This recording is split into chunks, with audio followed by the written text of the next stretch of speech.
안녕하십니까. 정통에듀의 김한 교수입니다. 2026년도 정보통신기사 출제 기준표 설명을 해드리도록 하겠습니다. 자, 정보통신기사는요 2022년도에 전면 개편이 됐죠. 그래서 기존에 있던 과목 중에 디지털 전자회로라는 과목은 사라지면서 일부 내용만 정보전송 이론이라는 이 과목에 포함이 되고 사라지기도 했고요. 그 다음에 정보 시스템 운용이라는 과목이 또 새롭게 만들어지기도 했어요. 그리고 나머지 과목들은 기존의 과목명은 같지만 내용들이 상당히 많이 바뀌었습니다. 그래서 2022년도에 전면 개편되면서 수험자분들이 문제 풀기가 굉장히 어려웠습니다. 기존에 이제 기출문제만으로는 합격하기가 굉장히 어려웠던 시기였죠. 그래서 다양한 신규 문제들이 추가가 됐어요. 저희 정통에듀에서는 22년도부터 저랑 김효영 교수님이라는 저를 도와주는 교수님이 시험장에 가서 최소한 1세트 또는 수험자들의 정보까지 해서 2세트씩 지금 복원을 해오고 있어요. 벌써 2년이라는 세월이 지났습니다. 많은 문제들이 이제 복원이 되다 보니까 최근에 시험장에 가보니까 이제 나온 문제가 또 나오고 이런 시기가 됐습니다. 그래서 합격률이 이게 많이 높아지는 시기가 됐죠. 그래서 이제 이 출제 경향은요 3년마다 한 번씩 바뀌어요.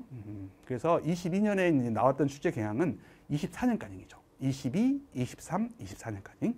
그래서 25년도에 이제 출제 경향표가 이제 바뀌어야 되는데 우리가 22년도 바뀔 때 너무 많은 것이 바뀌었어요. 그러다 보니까 수험자분들이 어려웠죠.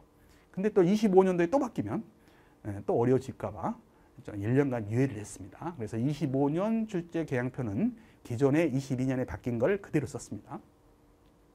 내년이 26년이 됐죠. 그러니까 또 이번에 새롭게 출제 경향표가 바뀌었습니다. 자, 이번에는 특이사항으로 통신 선로 설비라는 산업기사가 있어요. 통신 선로 설비 산업기사. 이런 자격증이 있었는데 내년부터 이 자격증이 폐지가 됐습니다.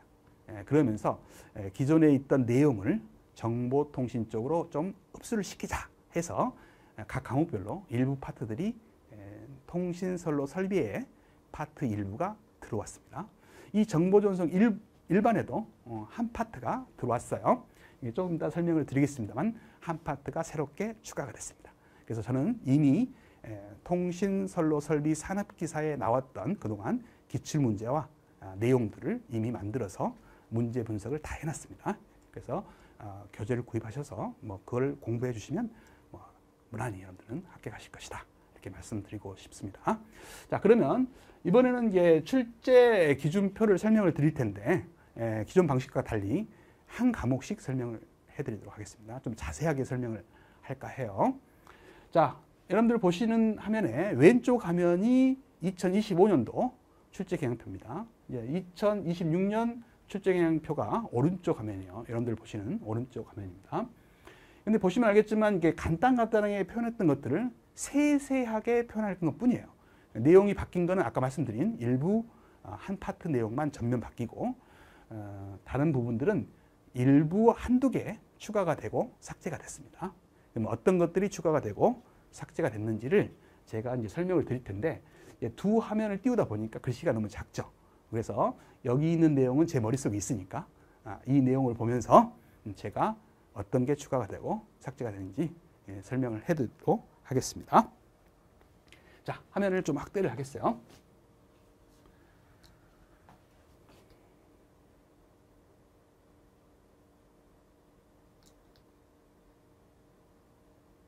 자, 보겠습니다. 자, 이게 이제 2026년도부터 28년도까지 정보통신 기사 출제 기준표입니다. 자, 먼저 정보전송 일반부터 살펴보도록 하죠. 자, 총 문항수는 20문제씩 나오고 있어요. 주요 항목에 보시면 첫 번째, 정보통신 시스템 구축 요구사항 분석이라고 나왔죠. 이거는 과거에 여기에 정보라는 글자 대신에요. 무선이 있었어요. 무선 통신 시스템 구축 요구사항 분석. 이름만 바뀌었습니다. 내용은 똑같아요. 세부 항목에 보시면 기술사항 검토, 그 다음에 회로 시뮬레이션 바뀐 게 없어요. 세부 항목에 보시면 좀 빽빽하게 구체적으로 나열했을 뿐입니다. 전에 바뀐 것은 거의 없어요. 자, 먼저 첫 번째 PCM에 관련된 문제가 여전히 잘 나오고 있죠. PCM은 표본화, 양자화, 부화를 해서 디지털화해서 전송하는 변조 기술이죠. 그런데 이 PCM에서 좀 특이한 문제가 좀 있었어요. 그동안은 이제 표본화할 때는 표본화 주파수 구하는 거, 양자화에서는 양자화 자분 개선책, 이런 것들이 이제 주로 시험에 나왔었는데, 특이하게 최근에 제가 특이한 문제를 발견했어요. 과거에 아주는 아니지만 아주 과거에 나왔던 문제가 최근에 등장한 문제가 하나 있었습니다. 그게 바로 뭐냐면, 표본화할 때 표본화하는 요령이 있어요. 그 표본화하는 요령 3가지가 아닌 걸 골라라. 이게 제가 시험장에 갔더니 나왔더라고요. 그래서 반가웠는데 그걸 바로 제 시험장에서 나와서 복원을 해서 지금 올려놨습니다. 그걸 풀어보시면 될 것 같아요. 그래서 표본화를 하는 요령 3가지 아닌 거, 그게 이제 최근에 특이하게 나온 거고요. 나머지는 이제 기존에 많이 나왔던 문제들이 나왔어요. 자, 우리가 이제 PCM과 연관된 변조 기술에는 자, 우리가 예측기를 사용한 DPCM 있죠. 마찬가지 예측기를 사용한 DM이 있어요. 예측기에서 예측한 값과 실제 표본값의 차이만을 양자화, 부화해서 전송하는 방식이 DPCM과 DM이죠. DPCM은 4 내지 5비트를 사용하고요. DM은 1비트 양자화, 부화를 하는 방식이죠. 그 다음에 여기에다 적응기를 더하면은 A자가 붙죠. 그래서 A자가 붙은 것은 적응기가 포함된 거예요. 그래서 입력된 신호가 크냐 작냐에 따라서 양자와 스텝의 크기를 키우기도 하고 줄이기도 하는 방식으로 SMB를 높이는 방식이죠. 그게 이제 A가 붙어 있는 적응기예요. 그래서 ADPCM이 있고 ADM이 있죠. 그래서 이런 기술들을 이제 전에 나왔던 문제와 유사하게 출제하고 있었습니다. 자, 그 다음에 이제 두 번째 파트에 보시면 펄스 변조가 나와 있어요. 이 펄스 변조 파트에서는 문제가 제가 시험장에 갔을 때는 많지 않았습니다. 어쩌다 한 번씩 나왔어요. 어쩌다 한 문제씩 나왔는데, 주로는 나온 것은 PAM, 그 다음에 PWM 위주로 나왔는데 거의 시험에 제가 많이 보지 못했습니다. 그래서 하여튼 펄스 변조도 기존에 나왔던 것과 유사하게 나왔지 새로운 문제가 없었어요. 그 다음에 이제 아날로그 변조죠. AM, FM, PM. 여기는 이제 기존에 나왔던 문제 중에서 어떤 게 나왔냐면 이 셋 중에서 어느 게 좀 고속 전송에 유리하냐, 뭐 이렇게 나와요. 그러면 이 중에서는 이제 PM이 고속 전송이죠. 그다음 이 중에서 이제 잡음에 강한 방식은 뭐냐? 이 중에 잡음에 강한 방식은 FM이죠. 이 정도만 아시면 풀 수 있는 그 정도의 수준이 나왔고요. 과거에는 이 AM이 자세히 나왔었죠. AM에 대한 것이 자세히 나왔어요. 그래서 AM 쪽에서 변조도 구하라, 뭐 이런 것들, 그다음에 전력 구하라, 뭐 이런 것들이 많이 나왔는데 요 근래에는 그렇게 많이 나오지는 않았던 것 같아요. 그 다음에 이제 4번에 보시면 라인 코딩이 있는데 여기가 이제 빠지지 않고 나오는 또 파트 중에 하나죠. 제가 봤을 때는 이제 이 라인 코딩에서 그동안 이제 특이하게 많이 나왔던 것이 맨체스터 코드가 다양하게 시험에 출제가 됐던 것 같아요. 그래서 기출 보고 문제 있으니까 풀어보시면 될 것 같고요. 그 다음에 최근에 또 특이한 문제가 하나 제가 발견했는데 리턴 제로와 난 리턴 제로 두 개를 비교한 장단점 중에서 설명한 것 중 틀린 걸 골라라. 과거에는 간단한 것들이 나왔어요. 리턴 제로가 먼저 항상 0으로 돌아오니까 왔다 갔다 많이 하죠. 그러면 동기 정보가 충분하죠. 동기 정보가 많을수록 좋잖아요. 근데 이제 왔다 갔다 많이 하니까 주파수가 높잖아요. 그럼 대역폭이 넓죠. 신호의 대역폭이 넓다는 것은 손해죠. 그래서 이제 단점으로는 대역폭 효율이 좀 떨어진다는 단점이 있어요. 그래서 이제 장단점이 이제 그런 것들이 이제 나열돼서 틀린 걸 골라라 이렇게 나오는데 이 둘 중에요. 어느 것이 데이터를 비트를 보냈을 때 에러 가능성이 크냐 그러면 리턴 제로가 이제 란 리턴 제로보다 에러 가능성이 적어요. 그래서 에러 가능성은 리턴 제로가 적습니다. 근데 이제 에러 가능성하고 또 하나의 차이점이 잡음에 누가 강하냐 이게 나왔어요. 옛날에는 공무원 시험에만 나왔는데 여러분들 자격증 시험에 나왔어요. 최근에. 그래서 리턴 제로와 난 리턴 중에서 잡음에는 누가 더 강하냐면 난 리턴 제로가 더 강합니다. 왜냐하면 이제 펄스의 폭이 좀 길어야 약간의 펄스 폭이 에러가 생겨도 잡음에 의해서 깎이더라도 1이냐 0이냐를 구분할 수가 있어요. 그래서 펄스 폭이 좀 길어야 되는데 펄스의 폭이 너무 짧으면 약간만 깎이더라도 1이 0 돼버리고 0이 1 돼버리고 이렇게 잡음에 약하게 됩니다. 이해되시죠? 그래서 잡음에는 누가 더 강하냐면 난 리턴 제로가 리턴 제로보다 더 강하다는 거 알아주시면 됩니다. 그런 문제가 옛날에는 공문에만 나왔는데 여러분들 시험에 최근에 제가 본 것 같아요. 자, 그 다음에 이제 디지털 전조는 시험에 잘 나오죠. ASK, FSK, PSK, QM. 특히 이제 이 중에서 고속 전송이 가능한 방식은 오른쪽으로 갈수록 고속 전송이 가능하죠. 그 다음에 우리가 이제 PSK와 QM 방식에서는 위상, 보내는 비트가 몇 비트냐 그래서 위상차를 얼마로 해야 되냐. 위상차 구하는 거. 그죠? 그 다음에 이제 이 방식 중에서 동기식 검파를 하냐, 비동식 검파를 하냐. 자, PSK와 QM은 동기식 검파만 할 수 있는 거고요. 그 다음에 ASK와 FSK는 동기식 검파도 할 수 있고 비동기식 검파도 할 수 있죠. 검파 방식이 최근에 또 나오고 있습니다. 이런 것들을 공부해 주시면 될 것 같아요. 자, 그 다음에 이제 회로 시뮬레이션 파트입니다. 발진 회로죠. 이거는 이제 기존의 디지털 전자 회로 파트에서 이제 들어온 파트죠. 자, 발진기의 원리 및 조건. 이것은 뭐 기존에 나왔던 것들 출제가 되고 있어요. 바크하우젠의 발진 조건이라든지, 그 다음에 발진기는 정기환을 해야 된다는 거. 그 다음 정기환을 할 때 이득 구하는 공식으로 옳은 것은 뭐냐. 이런 것들이 출제가 되고 있습니다. 그 다음에 특이한 것이 2번이죠. 필터. 과거에도 필터가 있었는데 왜 특이하냐면 구체적으로 나왔어요. 수동 필터와 능동 필터. 과거에는 이제 수동 필터 위주로 나왔는데 앞으로는 능동 필터를 내겠다는 의미 같아요. 그래서 저는 이미 이쪽 파트를 기존에 디지털 전자회로에서 나왔던, 지금 사라졌지만 나왔던 능동 필터와 그다음에 각종 공무원 시험에 나오고 있는 능동 필터들을 다 정리를 해놨어요. 그래서 수동 필터와 능동 필터를 정리해서 제가 이미 단원에 넣어놓고 강의를 해놨습니다. 그래서 그걸 보시고 공부하시면 간단히 맞힐 수 있는 그런 문제가 출제가 될 것 같아요. 그래서 필터에는 이제 로우 패스 필터, 하이 패스 필터, 밴드 패스 필터, 그다음 밴드 리젝션 필터 등이 있죠. 그래서 필터를 회로를 보고 구분하는 거하고 또는 이제 차단 주파수를 구할 수 있어야겠죠. 그다음에 1차 필터가 있고 이제 2차 필터가 있어요. 그런 것에 대해서 이제 감쇄되는 기울기가 다르죠. 그런 것들 정도만 정리를 하시면 충분하지 않을까 이렇게 생각됩니다. 자, 논리로 파트는 바뀐 게 없어요. 바뀐 게 없는데 좀 세세하게 좀 나왔습니다. 논리 게이트와 부울 함수 그대로고요. 조합 논리 회로는 이제 구체적으로 나열을 했습니다. 조합 논리 회로의 종류죠. 가상기, 감상기. 요즘 시험장에 가니까 가상기, 감상기가 시험에 많이 나오고 있어요. 가상기, 감상기가 정의부터. 옛날에 회로만 나왔는데 정의, 가상기의 정의로 틀린 걸 골라라. 설명으로 틀린 걸 골라라. 이렇게 설명이 나오더라고요. 네, 감상기도 마찬가지고. 그다음에 인코더, 디코더, 멀티플렉스, 디멀티플렉서, 그다음에 크기 비교기까지 구체적으로 나열을 해놨습니다. 그다음에 순차 논리로 가면은요, 요즘 특이한 사항을 제가 발견했어요. 과거에도 이 플립프롭은 많이 나왔었죠. 플립프롭은 많이 나왔는데 이 개수회로라고 하는 카운터죠. 전에는 이제 카운터의 특징, 우리가 이제 동기식 카운터가 있고 비동기식 카운터가 있잖아요. 그의 장단점 정도만 이제 출제가 되고 간단한 것들만 시험에 나왔는데 요 근래에 JK를 이용한 2비트짜리 카운터 설계가 시험에 나왔어요. 오히려 산업기사에는요, 구체적으로 회로를 찾아라 해요. 설계를 안 해본 사람 찾을 수가 없죠.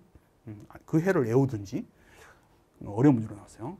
근데 기사에는 똑같이 나왔는데 카운터 회로를 설계라는 것은 회로를 찾으라는 게 아니라 설명을 나열해 놓고 옳은 설명, 틀린 설명 중에 틀린 설명을 골라라. 제가 이제 정확하게 복원해가지고 올려놓은 문제가 있습니다. 보시면 될 것 같아요. 그래서 이제는 카운터 설계도 간단한 2비트용은 설계를 해보셔야지 되지 않을까 이렇게 생각합니다. 자, 이제는 두 번째 파트로 가겠습니다. 자, 두 번째 파트는 정보통신 선로 검토 이렇게 나와 있어요. 그 다음에 유선선로 설비 적용, 전파 특성 검토. 바뀐 게 없어요. 여기서 이제 특이한 거는 세부 사항인데요. 선로 전송 이론 및 전송에 이 구체적으로 나와 있는 것이 아마 통신선로 설비 산업기사 영향일 것 같아요. 과거에는 이게 나왔었어요. 저희도 정보통신 쪽도 나왔었죠. 근데 요 근래는 거의 시험이 없었어요. 예를 들어서 선로의 분포 정수가 있어요. 1차 정수가 있고 2차 정수가 있죠. 1차 정수가 R, L, C, G 같은 거를 1차 정수라고 하죠. 2차 정수는 우리가 이제 감쇄 정수라고 하는 알파, 그 다음에 위상 정수라고 하는 베타, 이 두 개를 한꺼번에 알 수 있는 전파 정수라고 하는 감마, 그 다음에 선로의 저항인 특성 임피던스라고 하는 Z0, 이런 것들이 과거에는 많이 나왔었어요. 근데 우리가 시험 경향이 22년도에 바뀌면서 제가 출제된 걸 거의 못 봤거든요. 근데 이번에 출제 경향이 이렇게 구체적으로 나왔다는 것은 그런 문제들이 지금 올해까지 25년까지 어디에 통신, 선로, 설비, 산업기사에 줄기차게 나오고 있었거든요. 그래서 이렇게 했다는 것은 거기에 내용을 우리가 이제 앞으로 공부해야 되지 않냐 생각됩니다. 그래서 특성 임피던스부터 2차 정수인 감마, 알파, 베타 이런 것들 공부를 해주시기 바랍니다. 그 다음에 이제 전송 방식의 종류. 이거는 여기서 말하는 전송 방식은 기저대역 전송과 이제 브로드밴드 전송을 말하겠죠. 그런 전송 방식의 특징을 공부해 달라는 거예요. 그런 것들은 잘 나오고 있었죠. 신호의 개의 이런 것들은 기존에도 나오고 있었습니다. 그다음에 이제 동성 케이블도 이제 요즘 들어서 구체적으로 많이 나와요. 우리가 이제 트위스트 페어라고 해서 꼬임선이죠. 꼬임선들이 이제 과거에는 잘 안 나오고 동축 케이블 위주, 그다음에 광 케이블 위주로 시험에 나왔었는데 요즘 들어서는요, 이 트위스트 페어가 엄청 나오고 있어요. 시험에. 특히 이제 실드가 있는 STP, 실드가 없는 UTP, 그다음에 실드가 있는데 하나만 있는 FTP, 이런 것들을 이제 그림을 그려놓고 이 중에서 STP를 찾아라라는 그림이 최근에 나왔어요. 이제 그림을 그려놓고 이게 무슨 방식이냐 이 말이죠. 그래서 STP 같은 것을 이제 고르는 문제가 최근에 제가 시험장에 가서 이제 복구한 문제가 있습니다. 그런 것들이 나오고 있고, 그 다음에 꼬임선을 꽈는 이유가 뭐냐, 뭐 이런 것들이 출제가 되고 있어요. 그래서 꼬임선 위주로 최근에 출제가 되고 있다. 자, 그 다음에 이제 동축 케이블도 꾸준히 나오고 있죠. 동축 케이블의 특징 중에서 외부 도체가 접지가 되어 있죠. 그래서 외부로부터 어떤 유도 방해가 쉽지 않다, 강하다, 이런 거죠. 그래서 외부 도체가 접지되어 있다는 특징. 근데 특이한 게 이제 이게 바뀌었어요. 누설 동축 케이블이 새로 나왔습니다. 여기다 밑줄 딱 그어 놓으시고 아무런 출제하겠다라는 거죠. 누설 동축 케이블은 뭐냐면 동축 케이블의 피복에다가요, 우리가 이제 슬롯이라고 하죠.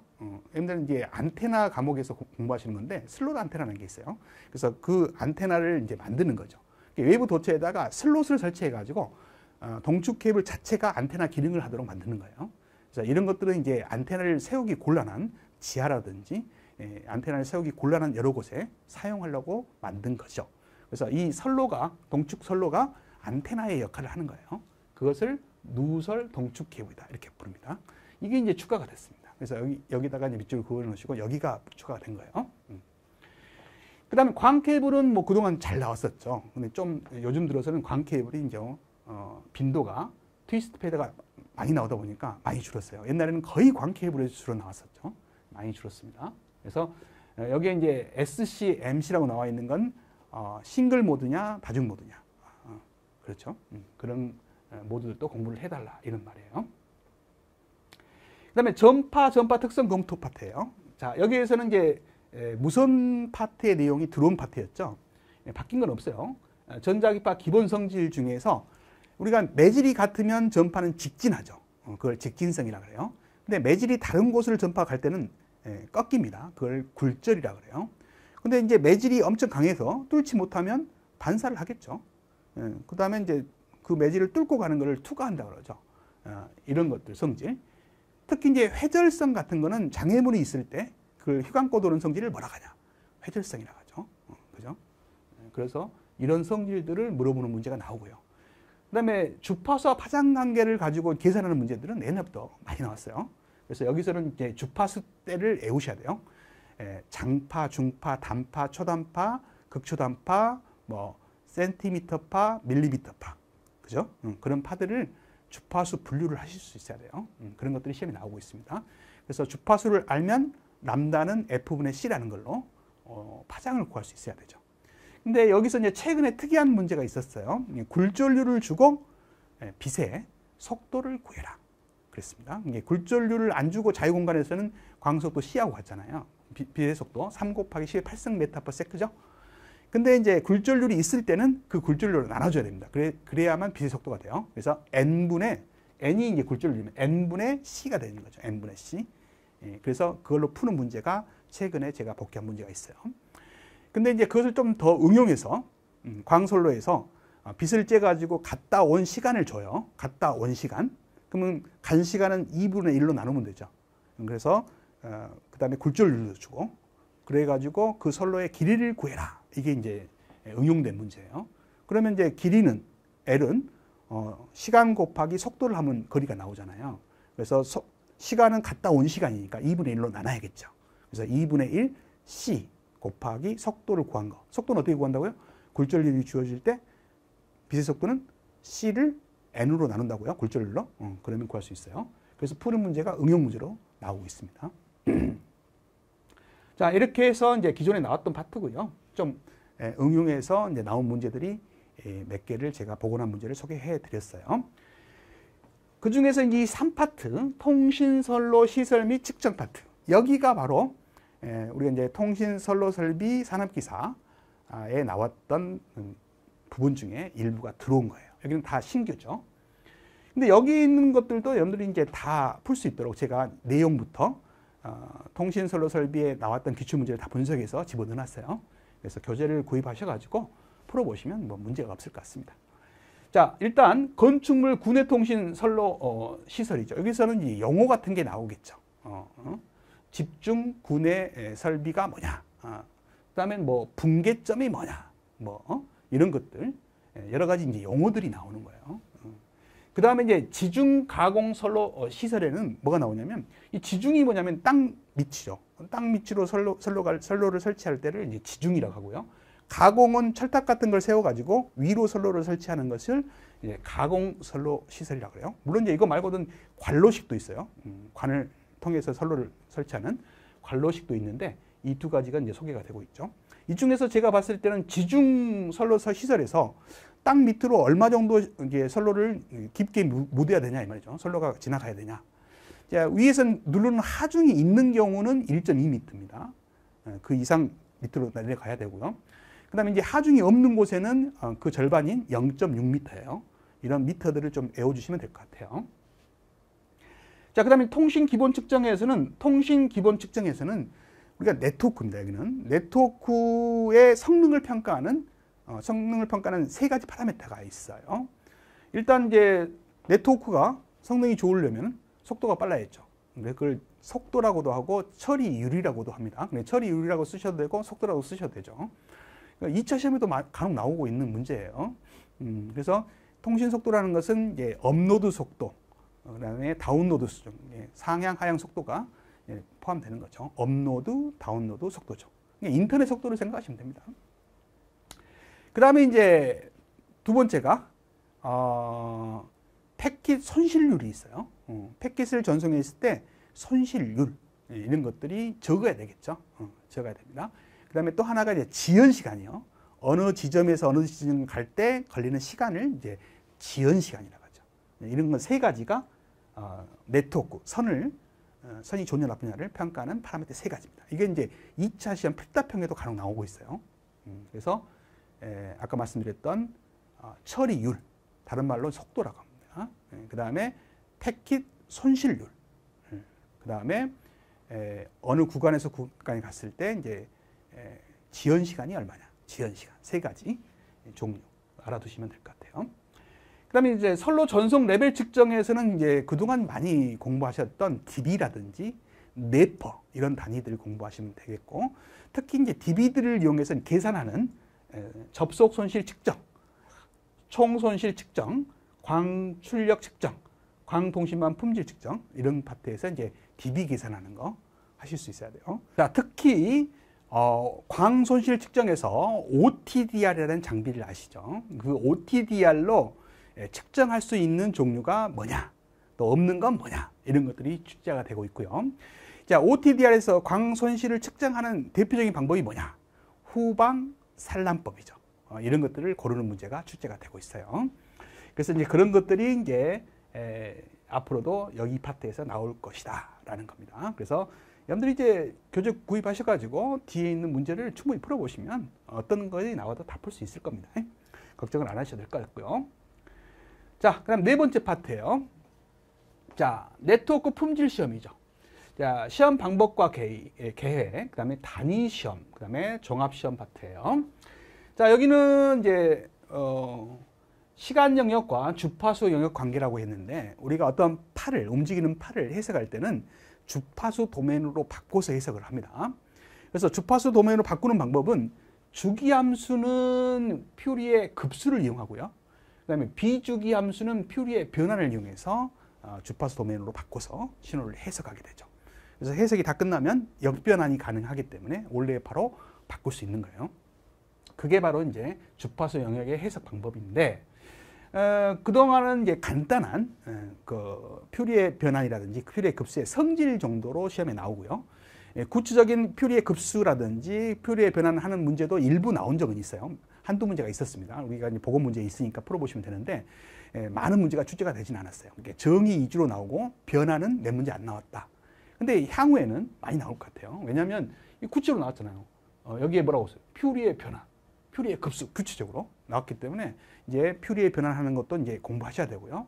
퓨리의 급수도 간단히 공부를 하셔야 돼요. 그래야만 이제 문제가 이렇게 나와도 별 문제 없이 여러분들 풀 수 있을 겁니다. 그 다음에 두 번째, 교류 신호의 RMS. RMS가 시력값이라는 뜻이죠. 루트 민 스퀘어라고 해서 시력값을 말합니다. 근데 여기는 이제 특이하게 그동안 어떤 게 시험에 나왔어요? 우리가 보건 문제 보시면 디지털이 나왔죠. 아날로그보다도 그동안은 이제 우리가 이게 아날로그 신호에서 시력값 구하는 걸 많이 공부했는데 그것도 지금도 나오고 있지만 디지털 신호가 특이하게 나왔어요. 디지털 신호들을 한 5가지 주고 RMS를 구해라. 그래서 우리 보건 문제 한 2-3문제가 있죠. 그 문제를 풀어보시면 될 것 같아요. 그 다음에 이제 평균값, 그 다음에 신호의 dB 이런 계산 문제가 출제가 될 것이다 라는 거예요. 여기서는 특이사항으로 디지털 신호를 주고 시력값 구해라 라는 문제가 최근에 여러 번 나왔다라는 겁니다. 그 다음에 단위 시험 파트입니다. 이제 그동안 잘 나왔던 비트율, 그 다음에 신호율 구하는 거, 특히 이제 채널 용량 구하는 2가지 공식이 있죠. 샤논의 공식과 나이키스트 공식이 있어요. 그에 관련된 문제가 주기차게 나오고 있습니다. 그 다음에 잡음, 간섭, 왜곡, 그 다음에 부호간 간섭 이런 것도 정의 같은 것들이 시험에 나오고 있죠. 그 다음에 신호대 잡음비 구하는 거, dB 구하는 거, 신호대 잡음비. 그 다음에 특히 비트 에라율은 지금도 잘 나오고 있고 향후에도 꼭 나올 겁니다. 그 다음에 필답형에도 잘 나오죠. 총 전송한 비트 수분의 에라 비트 수로 구하는 것이 비트 에라율이죠. 일명 BER이라고 하죠. 비트 에라율. 여전히 잘 나오고 있어요. 그 다음에 이제 에라 검출 및 정정 코드. 요즘 이제 최근에 이제 복고한 기출 문제를 제가 복원한 문제 중에 다음 코드 중에서 에라 검출 및 정정이 불가능한 코드는 뭐냐 해서 답이 CRC 코드가 나왔어요. CRC 코드는 집단적 에라를 검출하기 좋은 코드라겠죠. 정정은 안 돼요. 그래서 CRC 코드가 최근에 나온 복원 문제가 있습니다. 그게 특이한 상이었고요. 그 다음에 이제 이런 에라 검출 코드 중에서 블록 코드가 있고 비블록 코드가 있어요. 우리가 이제 블록 코드라는 것은 그 코드 자체에서 에라를 검출하고 정정할 수 있는 코드를 말하고요. 비블록 코드는 그 이전의 코드를 이용해서 현재 코드의 에라를 검출하고 정정하는 방식을 비블록 코드라고 합니다. 그래서 비블록 코드의 대표적인 코드가 컨볼루션 코드죠. 물론 이제 터보 코드도 있어요. 근데 이제 컨볼루션 코드가 요즘 나오고 있습니다. 그래서 이런 걸 섞어 놓고 다음 중 비블록 코드가 아닌 것 뭐냐, 블록 코드가 아닌 것 뭐냐, 뭐 이런 식으로 이제 구분하는 문제가 나오고 있어요. 그래서 대다수가 이제 블록 코드인데 비블록 코드 2가지만 좀 외워주시면 좋을 것 같아요. 컨볼루션 코드와 터보 코드라는 게 있습니다. 그다음에 종합 시험 파트에서는 우리가 단방향과 양방향 전송 방법이 있죠. 그 중에서 양방향 중에서 반이중과 전이중이 있는데 요 근래에는 이 전이중이 시험에 많이 등장하고 있어요. 이 중에서 나열해 놓고 전송 효율이 가장 좋은 방식, 그다음에 고속 전송이 가능한 방식이 뭐냐.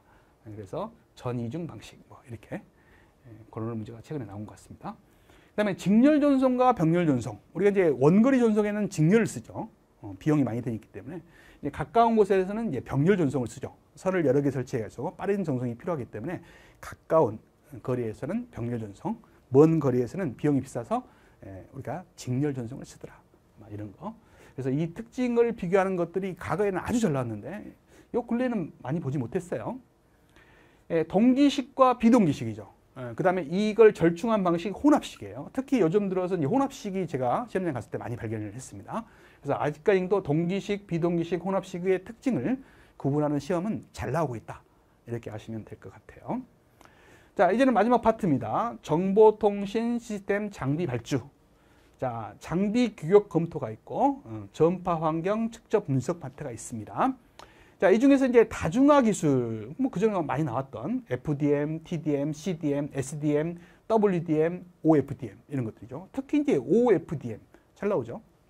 그다음에 다중 접속 기술 중에서 FDMA, TDMA, CDMA, OFDMA, 싱글 캐리어 FDMA, 그다음에 노마라는 방식 이런 것들이 이제 출제가 되고 있는데 특히 이제 LTE 방식에서 상향 링크가 있고 하향 링크가 있죠. 우리가 이제 LTE 방식에서는 OFDMA 방식을 쓰는데 주로 쓰는데 이 OFDM 방식은 문제가 뭐예요? PAPR이라는 게 크죠. 그러면 전력 효율이 떨어지게 됩니다. 그래서 이 PAPR을 좀 줄이는 방식으로 쓰는 방식이 뭐냐 이게 출제가 되고 있어요. 그게 싱글 캐리어 FDMA 방식이에요. 그래서 우리가 이제 이동통신에서는 LTE 이동통신에서는 자 상향 링크에서 특히 PAPR이 큽니다. 그래서 하향 링크는 OFDMA 방식을 쓰지만 상향 링크에서는 싱글 캐리어 FDMA 방식을 쓴다는 거 알아두시면 좋을 것 같아요. 최근에 그런 문제가 나오고 있어요. 그 다음에 노멀한 방식은 글자 그대로 난이죠. N은 난이에요. 그다음에 O는 오소고날이라는 직교라는 뜻입니다. 그래서 비직교, 멀티플 액세스죠. 다중 접속 기술입니다. 그래서 우리가 이제 OFDM은 직교하는 부반송파를 여러 개 이용해서 병렬 전송해서 속도를 높이는 방식인데 이거는 직교성을 없앤 거죠. 직교성을 사용하지 않는 거예요. 비직교 멀티플 액세스 기술이에요. 그래서 이 노멀하는 방법은 여러 사용자가 동일한 자원을 동시에 사용할 수 있는 기술로서 5G죠. 5G 이후에 쓰이는 우리가 신기술 중에 하나다. 이렇게 알아두시면 될 것 같아요. 그래서 노멀하는 방식이 자주는 아니지만 가끔 한 번씩 출제가 되고 있습니다. 그 다음에 전송 프레임 기본 구조인 자 비동기식 디지털 게이라고 하는 PDH, 그 다음에 동기식 디지털 게이라고 하는 SDH 방식이 출제가 되고 있습니다. 그 다음에 전파 환경 측정 분석, 대역 확산 기술은 장단점 꼭 공부를 하셔야 돼요. 그 다음에 그 종류에는 다이렉트 시퀀스, 그 다음에 주파수 호핑, 뭐 타임 호핑도 있고 하이브리드 방식도 있어요. 자, 이런 방식들이 가끔 나오고요. 제일 잘 나오는 파트가 여기죠. 다중경로 채널에서 페이딩. 이 페이딩을 경감하는 방법이 다이버시티죠. 대표적인 방법이. 그래서 다이버시티의 종류도 엄청 잘 나오고 있고 페이딩도 엄청 잘 나오고 있어요. 그래서 페이딩과 그걸 경감하는 다이버시티 종류들. 특히 최근에 특이사항으로 우리가 이제 안테나를 여러 개 쓰는 공간 다이버시티, 그 다음에 주파수를 여러 개 쓰는 주파수 다이버시티, 동일한 신호를 시간차를 두고 보내는 시간 다이버시티 이런 것들은 여러 번 공부를 하셨잖아요. 근데 최근에 루트 다이버시티, 경로 다이버시티가 시험에 나왔어요. 그래서 그 특징으로 틀린 걸 골라라. 이런 문제가 이제 보건 문제 있으니까 풀어보시기 바랍니다. 그래서 루트 다이버시티가 최근에 제가 갔을 때 신출 문제로 나오고 있어요. 그 다음에 다중 입출력 전송 기술인 마이모 기술이죠. 멀티플 인풋, 멀티플 아웃풋의 약자예요. 그래서 여러 개의 안테나를 이용해서 데이터를 전송하고 또 여러 개의 안테나를 이용해서 받음으로써 수신을 함으로써 보낼 때는 전송 속도를 높이는 거죠. 여러 개를 안테나를 이용해서 여러 개의 신호를 동시다발적으로 보내니까 전송 속도를 높이는 방식이고요. 그다음에 수신단에서는 여러 개의 안테나를 통해서 이제 수신하는 방식이니까 공간 다이버시티 효과를 얻을 수 있는 그런 기술이 바로 마이모 기술이다라는 거죠. 그래서 이런 것들이 출제가 되고 있습니다. 자, 그래서 지금까지 정보 전송 일반의 출제 개량표를 분석해 봤어요. 보시면 알겠지만 세세하게는 크게 바뀐 게 없습니다. 일부 내용만 추가되는 거고 크게 바뀐 파트는 이 세 번째 파트인 통신선로 시설 및 측정 파트가 이제 바뀌었어요. 그래서 여기는 통신선로 설비 산업기사라는 그 파트에 있는 내용이 들어왔기 때문에 그 파트에 있는 내용을 다 실어놨어요, 제가. 그리고 거기에 그동안 출제됐던 기출문제를 분석해서 중요한 문제를 뽑아놨습니다. 그래서 교재를 구입하시고 공부를 하시면 크게 문제가 되지 않을 과목이 정보 전송 이론 과목이다. 이렇게 생각하시면 되겠습니다. 자, 지금까지 고생 많으셨습니다. 고생하셨습니다.